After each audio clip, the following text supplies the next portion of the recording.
Olá! Hoje a gente vai falar sobre a Lei de Drogas no Brasil, a Lei de 2006. E olha, ela é muito mais que um monte de regras, viu? Ela é quase um espelho das nossas contradições. Porque, de um lado, ela tenta tratar o uso de drogas como um problema de saúde. Mas, do outro lado, ela aplica algumas das penas mais duras do nosso sistema penal para quem trafica. Como assim? Como é que uma lei só pode ter dois caminhos tão opostos? É exatamente esse quebra-cabeça que a gente vai montar hoje. O objetivo aqui é entender a fundo a estrutura dessa lei. Não só o que ela diz, mas por que ela foi pensada assim.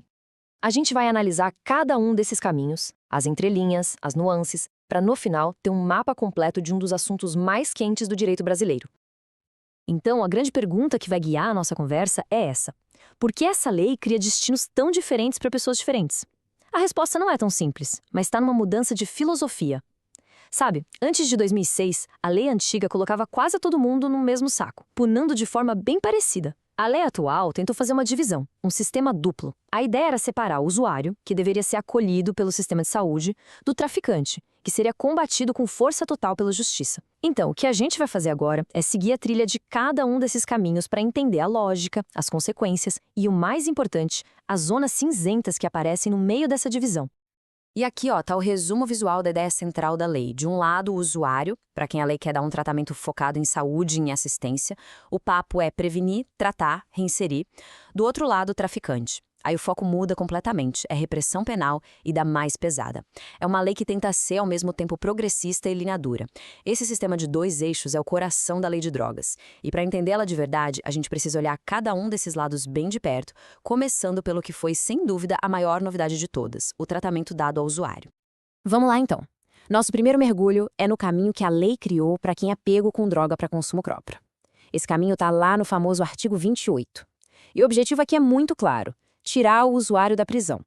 A lógica por trás disso é que prender um usuário não só não resolve o problema, como pode piorar tudo, colocando essa pessoa em contato direto com o crime organizado dentro da cadeia.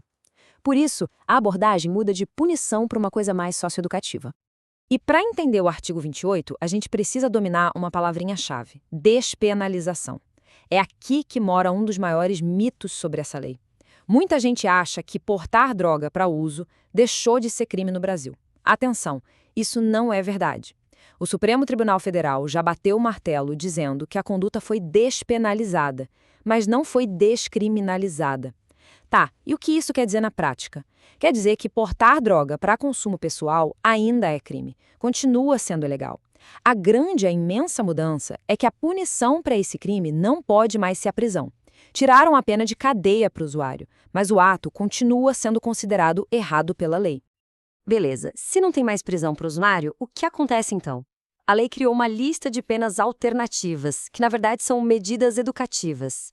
A primeira e mais leve é só uma advertência, um puxão de orelha do juiz. A segunda é a prestação de serviços à comunidade, tipo trabalhar num hospital ou numa escola por 5 meses. Se for reincidente, 10 meses. E a terceira é ter que frequentar um curso ou um programa educativo sobre os perigos das drogas. O ponto principal que vale a pena repetir é: nenhuma dessas coisas leva para a cadeia. Mas atenção, isso ainda pode constar nos antecedentes da pessoa. E esse número aqui, bom, ele resume com muita força tudo o que a gente viu sobre esse primeiro caminho da lei.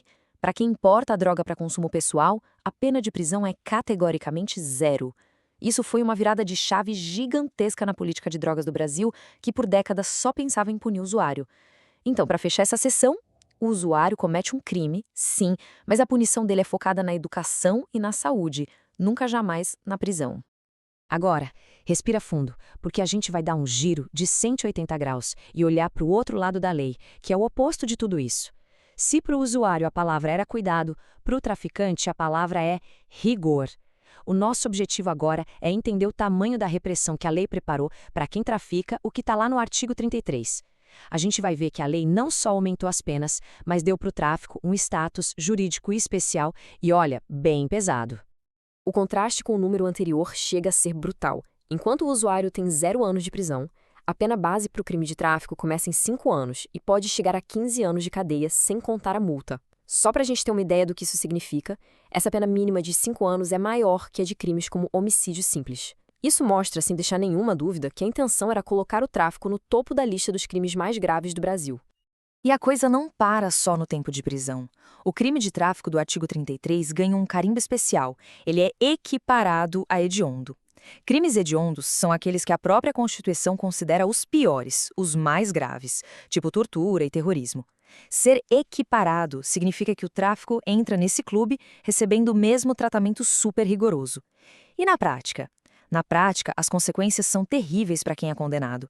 Não tem direito a anistia, indulto, fiança, e para conseguir progredir de regime, tipo sair do fechado para o semiaberto, os prazos são muito mais longos e difíceis. E é importante sacar que a lei não foca só em quem está vendendo a droga ali na ponta. Essa classificação de crime equiparado a hediondo vale também para outras coisas que sustentam o negócio do tráfico. Por exemplo, financiar o tráfico, botar dinheiro na operação, que está lá no artigo 36, também é equiparado a hediondo e a pena é ainda maior, de 8 a 20 anos. O mesmo vale para quem tem ou fabrica o maquinário e a matéria-prima para produzir a droga. O recado da lei é bem direto. Toda a estrutura do tráfico vai ser combatida com o máximo de rigor possível. Até agora, parece tudo preto no branco, né? De um lado, o usuário com suas medidas educativas, do outro, o traficante com a repressão máxima. Mas a realidade é sempre mais complexa. A própria lei tem os mecanismos que criam umas áreas cinzentas, onde essa linha fica meio borrada, e o tratamento para o tráfico pode mudar da água para o vinho. É nessa parte que a gente vai explorar a nuance mais importante de todas, uma figura que muda completamente as regras do jogo para muita gente. E esse conceito é, talvez, o mais crucial para entender como a lei de drogas funciona na prática hoje em dia. É o tráfico privilegiado. Ele está lá no artigo 33, parágrafo 4º. Mas atenção, não é um outro crime, é uma causa de diminuição de pena. Para ter direito a esse desconto, a pessoa precisa preencher 4 requisitos, e tem que ser todos eles juntos, ao mesmo tempo. Primeiro, ser primário. Segundo, ter bons antecedentes. Terceiro, não se dedicar a atividades criminosas. E quarto, não fazer parte de organização criminosa. Se a pessoa se encaixar nisso tudo, o juiz pode reduzir a pena de 1/6 a 2/3. Uma pena de 5 anos pode cair para menos de 2. É uma diferença gigantesca. E aqui vem a consequência que muda tudo.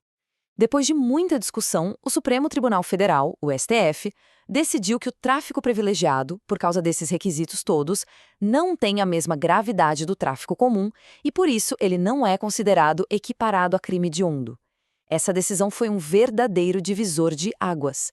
Ela significa que quem é condenado por tráfico privilegiado pode ter a pena de prisão trocada por medidas alternativas, pode começar a cumprir a pena no regime aberto, enfim, tem acesso a uma série de benefícios que são proibidos para crimes hediondos. Na prática, isso cria um terceiro caminho, um meio-termo entre o usuário e o grande traficante. Essa tabela ajuda a gente a organizar as ideias. O tráfico comum e o financiamento dele, sem dúvida, equiparados a hediondos com todas aquelas consequências pesadas que a gente viu. Já o tráfico privilegiado, como a gente acabou de ver, ficou de fora. E vale um último destaque para o crime de associação para o tráfico, que é quando 2 ou mais pessoas se juntam para traficar de forma estável. Os tribunais também decidiram que esse crime não é hediondo. Então, o que a gente tira daqui é que o rótulo tráfico não é uma coisa só. Existe uma escala de gravidade e a diferença de tratamento entre um traficante comum e um privilegiado é simplesmente abissal. Bom, chegamos na reta final da nossa análise. Agora é hora de juntar todas as peças desse quebra-cabeça e ter uma visão completa. A gente viu que a lei de drogas é construída sob uma tensão, uma dualidade que aparece em todo canto. De um lado, a ideia de saúde, do outro, a ideia de repressão. Resumindo, dá para pensar na lei como um sistema com 2 eixos. Um eixo da saúde, que tenta acolher o usuário com medidas educativas, e um eixo da repressão, que mira o traficante com penas altíssimas e um tratamento super rigoroso. A lei tenta equilibrar esses 2 pratos. Mas, como a gente viu, na prática, a vida real cria categorias no meio do caminho, como o tráfico privilegiado, que não se encaixam perfeitamente nem num polo nem no outro. Então vamos amarrar os pontos principais. Para o usuário, a lei tirou a pena de prisão, focando em advertência, serviço comunitário e cursos. O foco é saúde. Para o traficante, a lei veio com penas de 5 a 15 anos, classificou o crime como equiparado hediondo e o foco é repressão total. Mas, e esse é um mais muito importante, a gente precisa sempre lembrar da figura do tráfico privilegiado, que quebra essa lógica, não é hediondo e permite penas bem mais leves para quem é primário e não tem envolvimento com crime organizado. E toda essa análise nos leva, sem escapatória, à pergunta que está no centro de todo o debate sobre essa lei no Brasil. A lei não diz uma quantidade de droga para separar o usuário do traficante. Não tem uma regra tipo, até 10 gramas é uso, acima disso é tráfico. Essa decisão fica na mão do policial que faz a abordagem e depois na mão do juiz que tem que analisar o caso todo. Isso cria uma margem para subjetividade que é enorme, e esse é o ponto mais criticado e discutido da lei até hoje. Então, como próximo passo, fica a sugestão. Quando ouvir uma notícia sobre apreensão de drogas, tente exercitar o que a gente viu aqui. Questione, a pessoa foi classificada como usuária ou traficante, por quê? Será que os critérios do tráfico privilegiado se aplicam? Entender essa estrutura é o primeiro passo para ter uma análise mais crítica e bem informada sobre a política de drogas no nosso país.